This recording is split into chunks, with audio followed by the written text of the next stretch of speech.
Sinimulan ko to, walang naniniwala kaya tinigil ko. 5 years ago, nagpa-practice lang ako kung paano mag-Eurostep. Dumating pa nga sa point na muntik na akong mahampas ng walis tambo. Pero ganun pa man, hindi ako tumigil sa pag-iensayo.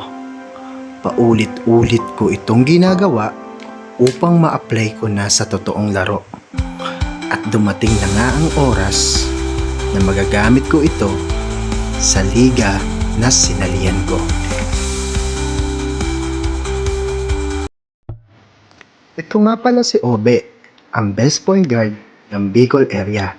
Ipapasa niya sa akin ang bola, makakalusot ako sa bantay, at dito ko unang nagamit ang Eurostep na matagal ko nang iniensayo. Kaya lang rep, minsan na nga lang maka-highlight, sinarangan mo pa. Ba't gano'n naman rep? Technical kita eh. Ulitin na nga lang natin, pasa sa akin ni Obe, makakalusot ako sa bantay, then drive to the right.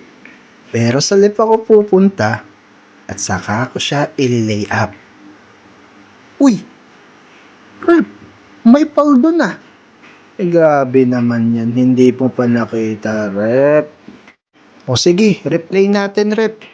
Nagdadrive ako, then yun o, foul si paring pusa dun rep eh. Nadikitan ako eh. Basta madikitan ako rep, foul yun, automatic. Ba naman yan?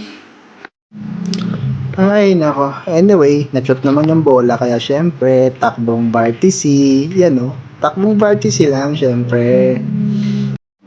Ang ganda nga pala na naging laban namin dito. Talagang pinahirapan namin yung kalaban kasi dikitan lang yung laban namin. Tingnan nyo, yan yung score oh. 23 yung tambak sa amin. Putik na yan.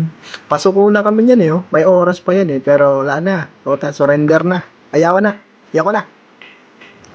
Ganun naman talaga sa basketball. Hindi importante ang manalo.